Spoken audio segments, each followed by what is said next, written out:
So this is how to change the wheel bearings on the Jeep with a Chrysler 8 1/4 rear end. Now the way you check if they even gone in the first place is you shake them, and if they got plating like that, that's how you know that it's not good. 19mm socket.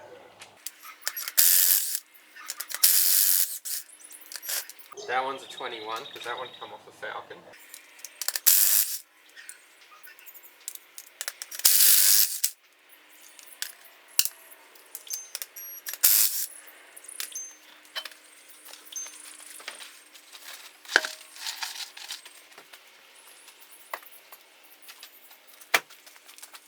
And then to get the brake off, all you got to do, release the handbrake and it should just come right off.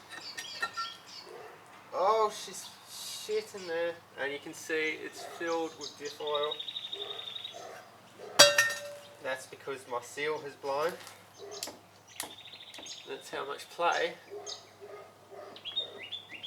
is in this. This is all going to have to get degreased. Yuck. Next step, you want to get 13 and you want to pull the bottom plug, the bottom screw out of this. Make sure it's on there good so you don't round it.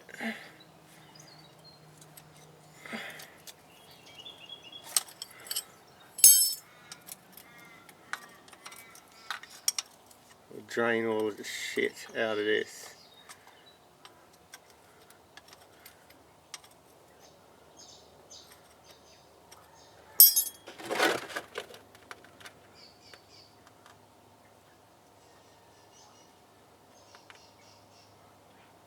There's nothing in there.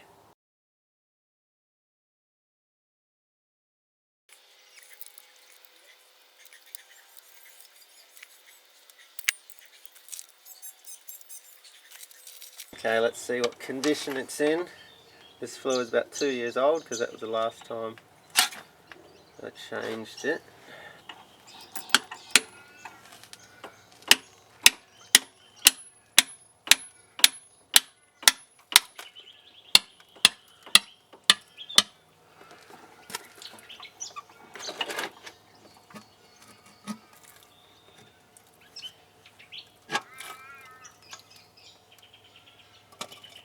That looks a lot worse than 2 years old.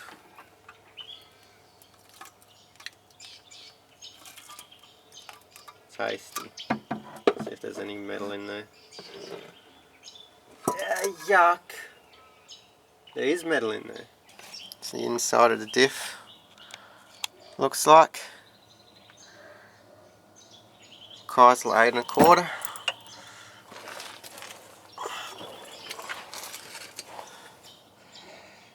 You can see in here there's a pin, and you're going to have to pull this pin out. That comes out and that slides out like that.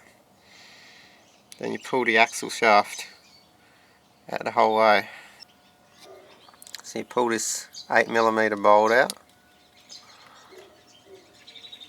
It wants to come out.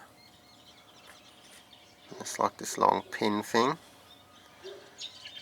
And then this should slide right out.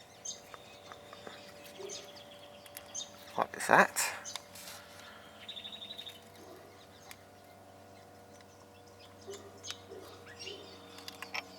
I actually like this design. Better than a lot of the other types of diffs. It's a bit more complex, but it's easier to fix. Now that axle should slide right out, and just look.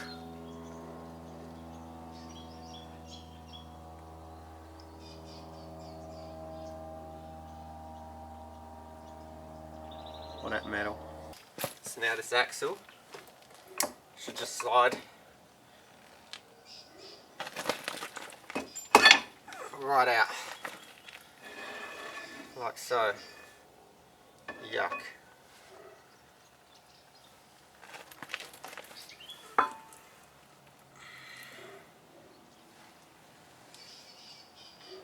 That's the bearing. It's got the axle out, and I thought, alright, see how that bearing looks, and the bearing is completely fine. Found out I need a new axle. That's meant to be flat. That there is not meant to be grooved. The axle has grinded, the bearing has grinded the axle away, and I need a new axle. So that's probably going to be the end of this video today. But anyway, that's how to take apart a Chrysler 8 1/4 rear end, and putting it back together is basically the opposite of that. You just pull this bearing out with a slide hammer and put a new one in. So I couldn't just get an axle because they didn't sell axles on their own, so I had to buy a whole rear end. But this means we're now putting in a whole rear end in the Jeep, driving down to Perth on a bad bearing. Let's do it. So what I've done now, I've jacked the car up, I've put it on tyres because I lent my jack stands to my mate and I haven't got them back yet. So tyres will have to do for today.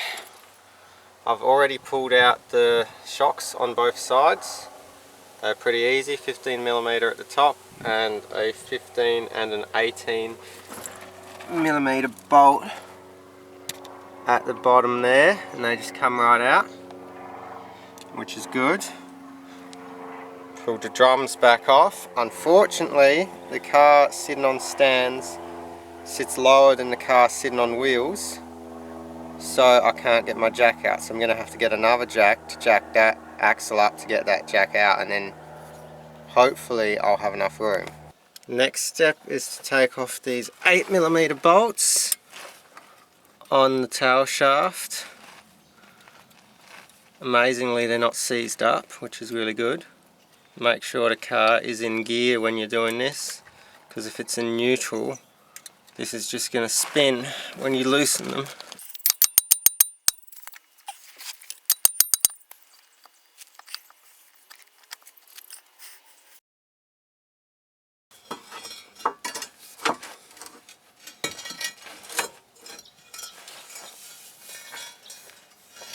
Next step is to get this dampener thing off. It doesn't do anything other than stop vibration, so you probably don't have to put it back on. I'm not going to put it back on, but it's a 15mm. I think the gun will fit. Yes. And it's tight, of course.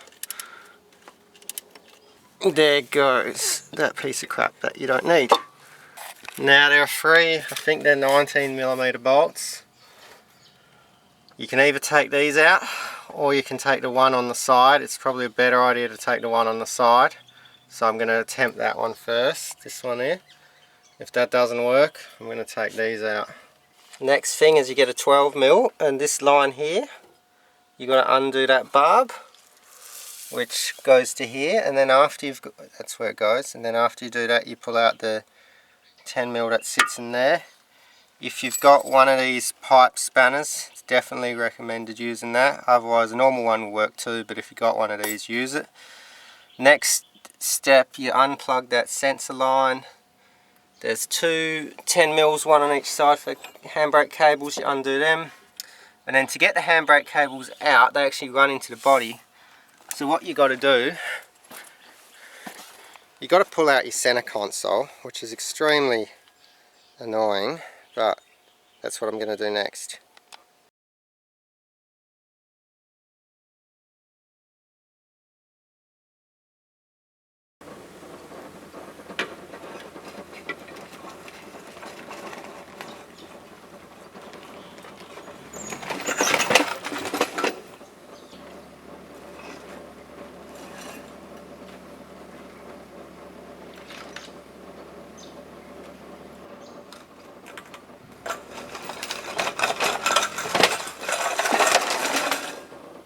So here's the two diffs side by side. This one is my original diff. As you can see, it's covered in bush dust. And the other one is from a city car, which is really good, which means it's a lot more clean and hopefully in better condition. This my old one had 500,000 Ks on. But yeah, this one apparently the car came out of the motor blew. So put the new one in, which is basically the exact opposite I've taken the old one out and we'll see how it goes.